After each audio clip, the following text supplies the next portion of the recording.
প্রভাসকে দেখেই সব ক্লান্তি যেন উড়ে গেল। চলতি বছরের শেষের দিকে মুক্তি পেতে চলেছে প্রভাস অভিনীত ছবি দ্য রাজা সাব। মারুতি পরিচালিত হরর কমেডি রোমান্টিক ছবিটিতে প্রভাসের সাথে আছেন নিধি আগারওয়াল ও মালবিকা মোহানান।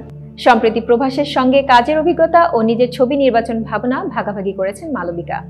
প্রভাসের সঙ্গে প্রথম কাজের অভিজ্ঞতা প্রসঙ্গে মালবিকা বলেন, ছবির সেটে তার সঙ্গে প্রথম দেখা, সেটি আমার জীবনের অন্যতম সেরা মুহূর্ত।